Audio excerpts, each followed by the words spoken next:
something one considers when balancing the universe. But this show at AMC.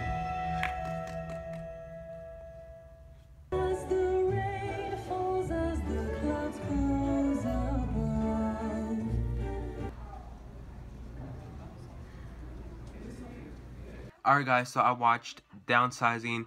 Downsizing is not a movie I was really looking forward to, but the concept was interesting enough for me to go check it out in theaters. So basically in Downsizing, what the movie's trying to tell us is that when this movie's taking place, the world is being overpopulated. And in order to kind of prevent that, they kind of sort of find out a way to actually kind of help with the overpopulation, and it's called downsizing.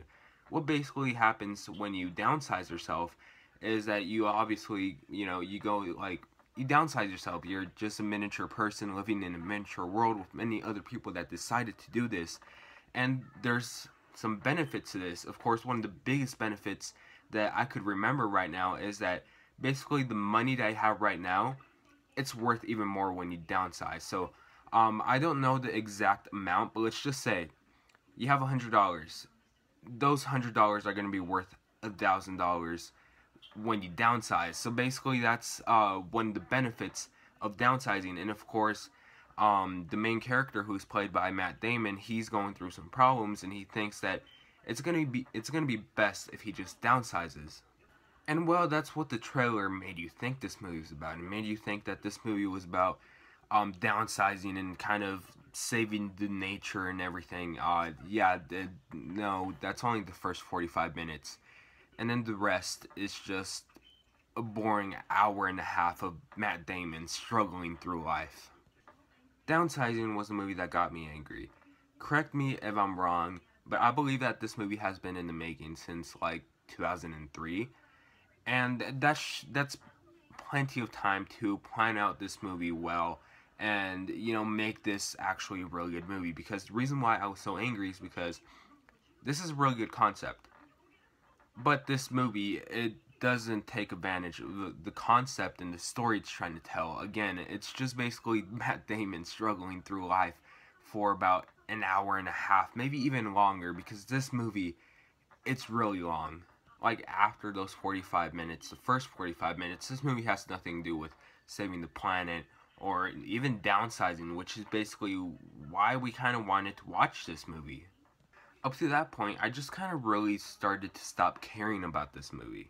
Okay, maybe the last 15 minutes of the movie did try to talk a little bit about the planet and how they could help it, but even with that, it kind of felt forced into the movie because, again, most of the movie, it's dealing with Matt Damon's character and kind of developing his character, but they overdeveloped his character way too much in this movie, and it just makes the story even more complicated and even more boring. There's also not much humor in this movie, which was pretty misleading because the trailers led you to think that this movie was going to be somewhat a comedy, but it was going to take itself seriously.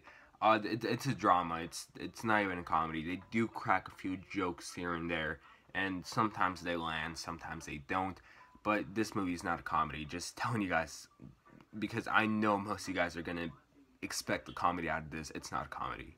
Most of the characters in this movie were very uninteresting, but the performances are not bad, actually.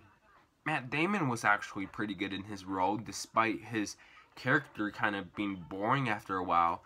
Hong Chow, I hope I said her name right, but she's actually pretty damn good in this movie. I understood her character, but again, she's just like Matt Damon's character, overdeveloped. But the character that I did really enjoy was Christoph Waltz's character. I actually kind of dug his character for just about every minute of screen time that he had in this movie.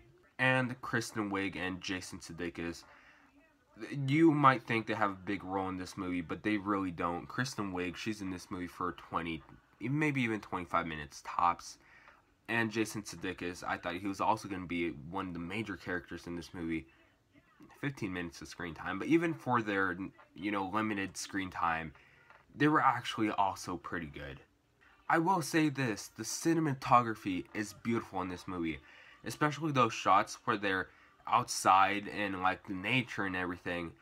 The shots are really beautiful to look at. They're very natural. This movie has beautiful cinematography. There's no doubt in that. With Downsizing, I saw where they wanted to go with this movie. I saw the effort put into this movie. But they just didn't really succeed at what they were trying to do. I'll give Downsizing credit for its beautiful cinematography, its performances, and the first 45 minutes. But this movie is an incoherent mess. This movie does have its audience, but even for those that this movie's trying to target, I would just recommend waiting for Redbox or Netflix. But anyways, I'm gonna give Downsizing a C-. Yeah, this movie came out on Christmas. You guys probably watched Pitch Perfect 3 or Jumanji or Star Wars, and you guys just kind of shoved this movie off to the side, which it's probably best for you to do that, because I just don't really recommend this movie. Downsizing, have you seen it?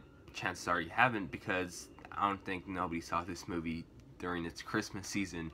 But anyways, if you guys did see this movie, if you were one of the 25 people that saw this movie, tell me what you thought about this movie in the comment section down below. As always, thanks so much for watching. Please like and subscribe, and I'll see you guys later.